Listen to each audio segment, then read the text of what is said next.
so I'm gonna start over. All right. So I'm Angus the Beefy. This is my class on surviving with the Greatsword and other reds.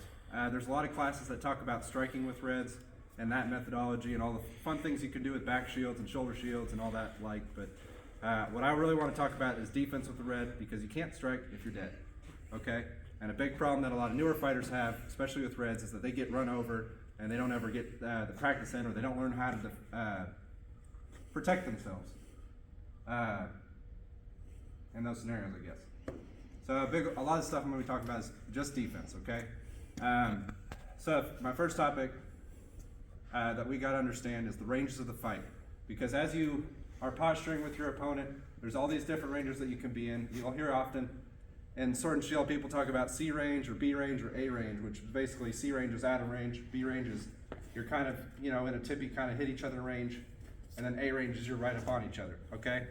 So with Greatsword, I found over the years is that there's actually 4 ranges, okay? So the first range is going to be out of range. This is basically where you're going to be vibing. You're feeling each other out. You're looking at how they're standing and all that stuff, okay? You're not able to actually hit each other, okay? You might be able to touch swords. You can fuck with each other's spears or your poles or whatever the fuck, but ultimately you're out of range, okay? That's why I call it the out of range. Also C phase, or C range, excuse me. So the next range I'm going to talk about is called just the tip. All right, so this is, you're within a step of just hitting them with the tip, okay? You can lean and get a tip. You're basically tip fighting at this point. This is within the B range. However, I consider it different. You throw me that red real quick. Because I could be fighting with a 6-foot red. I'm in tip range here, but I have all this blade, right? So I have another range, which I call, what do I call it? I just call it mid-range, which is just a closer B range. So I'm a little bit closer. I'm within his range. I can kind of hit him with just the top portion of my weapon. I can't really get too close unless I lean way the fuck out there, right? So I could probably hit his torso. That might be a good indication. I could hit a leg or a torso with the edge of the blade. However, then I have the clinch range, which is the next one, which is, you're right up here, you're in grapple range. You can start doing pommel shit or grip stuff. You get in there, you can hit with the full, the big thing to know is that you hit with the full length of the blade. And so it's really important, here you go, to understand your red and what you like to use. If you're, you know, a glaive fighter, or if you're using this like minimum thing, or if you like a 5-foot, a 6-foot, whatever you like to use, spear, it's important to know what are the strengths and the weaknesses of your weapon is, okay? Good. All right, so then there's some patterns with ranges that come alongside, is that as range closes, your guard positions become wider and more committal. What that means is, as I engage on Chongo here, if he's gonna strike on this side, I now have to bring my sword all the way across my body, whereas if I'm out here and he strikes on my left, I just have to move it a little bit, okay? That's just a small change versus a big change. So that's something to keep in mind. Find out what you like to do and go off of that. Similarly, as you get closer, your shot selection becomes more tricky, because we could sit here all day up close and just hammer on each other, but you can also do weird shit like coming over the top or coming down under. Whereas if you're over here, it's more, you're more, you know, coming around here, you're kind of in front of yourself. You're not really getting too crazy with it. Obviously, this applies more to shorter reds. If you have a big old long 8-foot glaive, your clinch range shot selection is going to be very limited. Yeah, it's basically just chops, and if you want to be crazy and do a spin, you know, feel free. I'm not here to talk about shots, though. Take time to know your weapon. Take time to know your weapon and what range it is best suited to it, okay? So, cut. Okay, so next thing we're talking about is going to be maintaining distance. So your number one thing, the biggest asset of using a red is range, okay? So if I'm fighting a sword and shield fighter, he can't hit me, I can still hit him, all right? Given this is a little bit of a shorter weapon, and it puts me in his range. But the point is, no, don't throw that at me. I saw you looking. the biggest thing is that you want to maintain your range, because if I'm sitting here, I'm kind of screwed, because now I'm blocking his stuff until I eventually get hit, right? So to maintain that range, there's some information that you got to know about, you know, not getting hit, I guess really what it is. The biggest thing is that when you're backpedaling, you're being advanced on. If I go straight back, his forward is going to always be faster than my back pedal, unless you're a superhuman athlete, right? And you will get walked over eventually. So your goal should be diagonal movement, okay? You want to either pick shield side and get away from him like this by diagonally moving away from him, or pick sword side and diagonally move away that way. Okay, this is while you're still striking at him. So then when you're going to pick those directions, you got to figure out which one do you like to go towards, because there's different benefits to going to each one. So if you stand still, if I diagonally step this way and I'm facing off against his shield, the two things that are going to come to mind is one, his shield's in front of me, I can break his shield a lot easier. Two, his shot selection is going to be limited because he has to reach across his body, right? And so while he's dealing with this lack of range, I'm more safe to break the shield and then kill him, okay? That keeps me safer. It gives me more opportunity to break the shield, all right? So conversely, if I'm now going diagonal from his sword arm, Dan, if you'll come on this side. If you guys want to come look over here too. If I'm on his sword side, and I'm stepping off this way, what it does is it opens up all of these meaty bits that I can hit with my weapon. However, I have to deal with that sword a lot more directly, okay? So as I'm moving this way, it gives me more shot selection, but makes me more vulnerable. So it's really more of a preference, and sometimes, obviously this is reverse for lefty, sometimes it's more just about figuring out what a fighter might be worse against, okay? So you can block and counter and all that stuff. And this can change a little bit if you're using a shoulder shield, if you're using a back shield, because if I'm using a shoulder shield, I don't have, imagine a shield here, I don't have to back up or even cut a diagonal, because he just blocks all that and I can kill him. Similar with a back shield, you can do some weird shit like step in and then step around him. You know, that's breaking the rules a little bit, but that can be done, all right? So you will find yourself at a point where you do eventually get run over.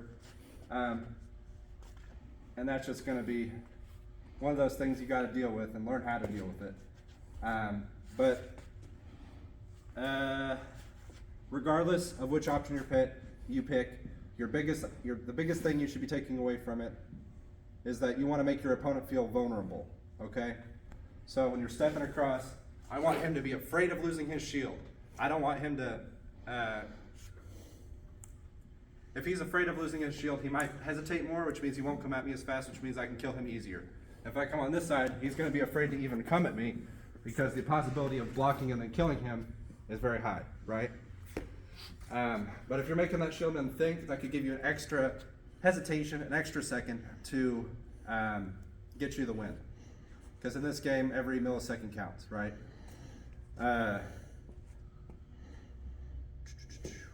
So about legs. If you're struggling with getting hit in the legs, there's two things you can know. Okay? If I'm here, he's hitting me in the leg, I've already fucked up. Okay? I've already fucked up at this point. He's not lost a shield, I'm being hit in the leg. But the cool thing about this is that if he's hitting me in the leg, I can be killing him. Okay? So if you're not at the very least taking an arm or a body shot, I mean, this is all open to me, you know? So that's the thing about legs is if you're being hit in the legs, you fucked up, but you should be killing them at the same time, ideally. All right, cut. All right, so the next section is going to be called the box. All right, so past ranges you've already been closed on, or say you're fighting a similar length weapon, your primary hand defense is going to be called the box. And what the box is basically a zone from shoulder to shoulder, from hip or shoulder to hip, from hip to hip. Okay, so if you imagine a rectangle from here to here, it's called the box. All right, and from there, you will be basically your hands stay within this box. As you cross center line, your weapon pivots. Okay, pivots around, and this is your main line of defense. All right. So the box is generally in front of you, and basically anytime you get struck on, you're going to be relying on the box to block with your hands, okay? So you're blocking from the box, blocking from the box, blocking from the box, blocking from the box, throw a hip shot, blocking from the box, blocking from the box, okay? It's very simple. It's something you really got to drill until your hands kind of get into a muscle memory of it. Once you've gotten there, it'll just become natural. You don't even have to think about it. You just do it. Okay? So something to keep in mind with the box, though, is again, as you get into closer ranges, the box, every block becomes more committal. Okay? So as you saw before, if you stay there, the box from here is not that much movement. So go ahead and throw. And this is called your, what was it, the cone of defense? What was the term I used? Yeah, it's your cone of defense, basically saying that I don't have to move as much to block from here, okay? As you get closer though, your cone of defense becomes smaller, right? It becomes smaller. So that means every movement that every movement I do has to move a lot more, it's more committal, okay? Which basically means every mistake is amplified. So that's something to keep in mind with the box. Now the next topic is box shifting. So box shifting is basically, if you imagine your rectangle as like a shield basically in front of you.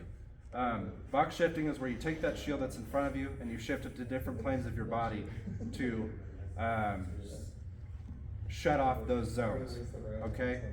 So what does that look like? Basically, if I step in here, my box is now over here. I'm blocking as though this were my box.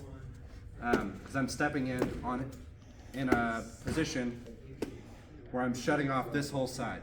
Okay, so then if he's like, oh, he's shutting off this whole angle, I'm going to start throwing high crosses. Well, now I've shifted it again, and now I've got his whole exposed body, right?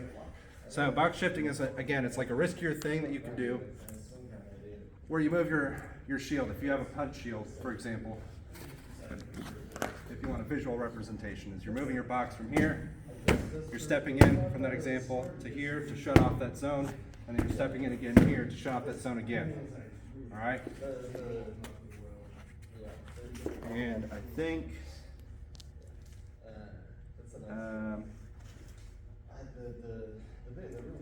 that's it.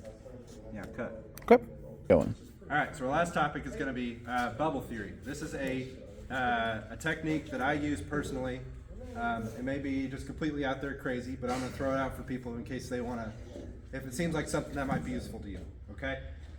So what bubble theory is essentially a visualization technique where you see all of your opponent's projected or trajectories of their weapon, okay?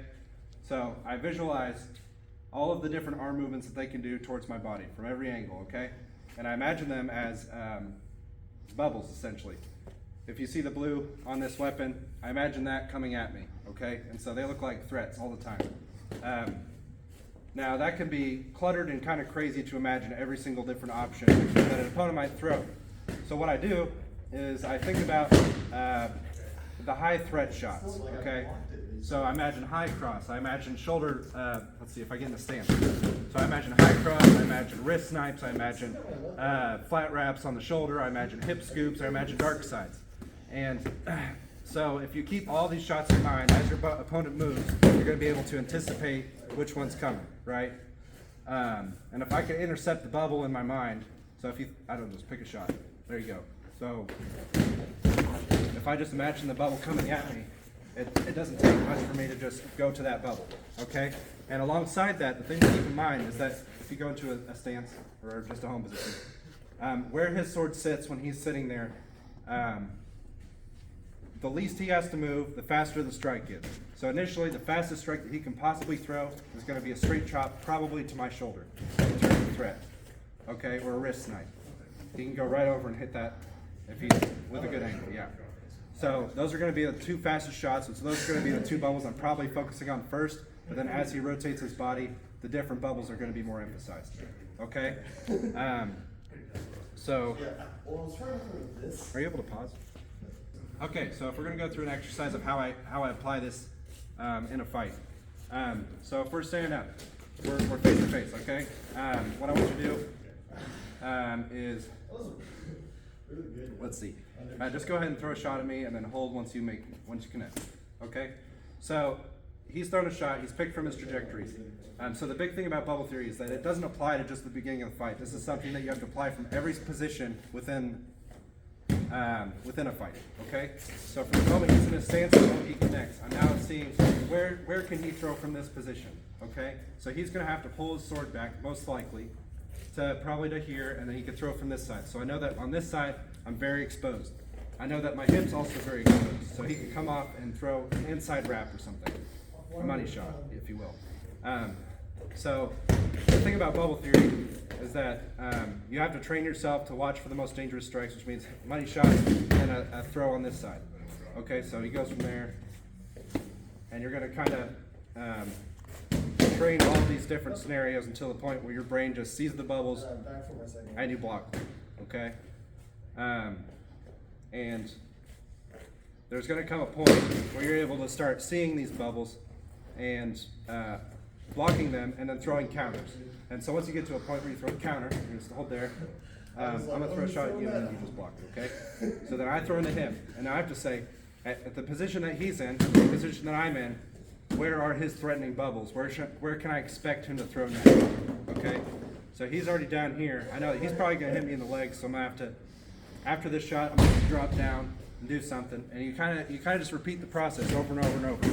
And so this has trained me to get really good at fighting red, applying the box, all these different bubbles, and box shifting, and all this stuff.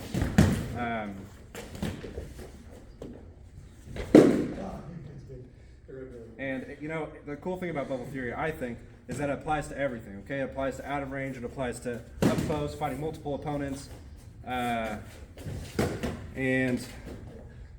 yeah, I mean, that's pretty much it. So, thank you for watching. I hope you guys have a great time. Subscribe, like, share this video. Thanks, man. Okay, I'm going to stop it. Okay.